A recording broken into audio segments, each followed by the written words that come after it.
name is Sarah Sloan, and I'm with the Answer Coalition.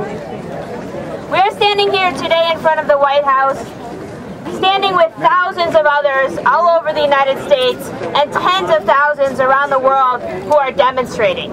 Yesterday, within hours, people took to the streets here at the Israeli Embassy and here at the White House, and they took to the streets from New York City to San Francisco, Los Angeles, Phoenix, Fort Lauderdale, Chicago, every city and town around the country to denounce this cold-blooded massacre that the Israeli military has carried out against the Gaza aid flotilla.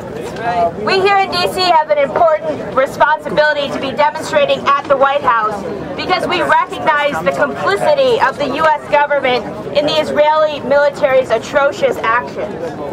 The U.S. government continues under the Obama administration, just as it did under the Bush administration and administrations before that, to fund Israel to the tune of $15 million in military aid every single day. The Obama administration has committed to giving Israel $30 billion over the next 10 years. And we say no to that. We say that all U.S. funding for Israel must end immediately. It is with U.S. dollars, our tax dollars, that this massacre of the Gaza aid flotilla was able to occur. It is with U.S. money that daily atrocities are carried out against the Palestinian people, including the continuing siege of Gaza, including the expansion of settlements in the West Bank, including the daily attacks and repression against the Palestinian people.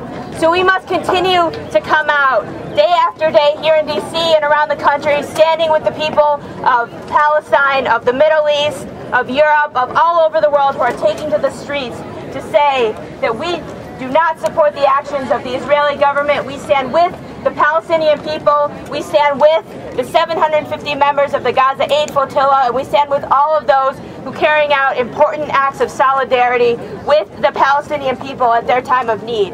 Because of the siege imposed on the people of Gaza only because they chose their democratically elected government, 71% of Gazans depend on outside food aid that they're now deprived of because of this blockade. Hundreds of homes and structures in Gaza were destroyed in the attacks that took place in December and in January of last year as the Israeli government carried out a bombardment. This flotilla was bringing critical building supplies to try to rebuild homes, and the Israeli government has scuttled that effort because they are trying to force the people of Gaza, just like all of the Palestinian people, to surrender under this great pressure. But we know that the Palestinian people will never surrender their right to exist, their right to return, and we will never end the struggle here to support those rights and to demand an end to all U.S. military funding. So we'll just have a quick chant here to end up.